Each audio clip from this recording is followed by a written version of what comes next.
بسم اللہ الرحمن الرحیم۔ السلام علیکم۔ آپ دیکھ رہے ہیں یوٹیوب چینل عام سی باتیں۔ فواد چودھری کا جھوٹ بے نقاب ہو گیا، ڈاکٹر شفیق امینی نے سزا دینے کا مطالبہ کر دیا۔ اس ویڈیو میں ہم اسی کے متعلق بات کریں گے۔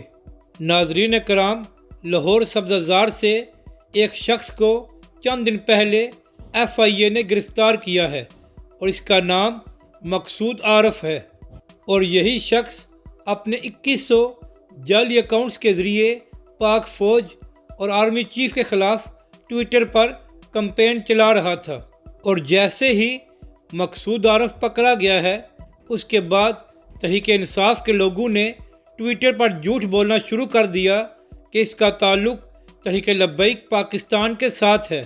تو اسی بات کا فائدہ اٹھاتے ہوئے فواد چودھری، جو تحریک لبیک پاکستان اور علامہ سعد حسین رضوی کا سب سے بڑا مخالف ہے، اس نے بھی یہی کہنا شروع کر دیا کہ جو شخص پکڑا گیا ہے اس کا تعلق تحریک لبیک پاکستان کے ساتھ ہے۔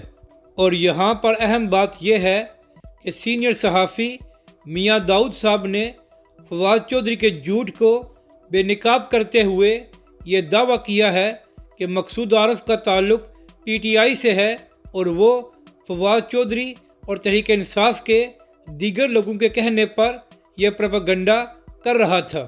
تو اسی حوالے سے تحریک لبیک کے اہم رہنما ڈاکٹر شفیق امینی صاحب نے یہ ٹویٹ کیا ہے کہ نہ صرف مقصود عارف کو سزا دی جائے بلکہ فواد چودھری کے خلاف بھی کارروائی کی جائے، جس کے کہنے پر یہ سب کچھ کیا جا رہا تھا۔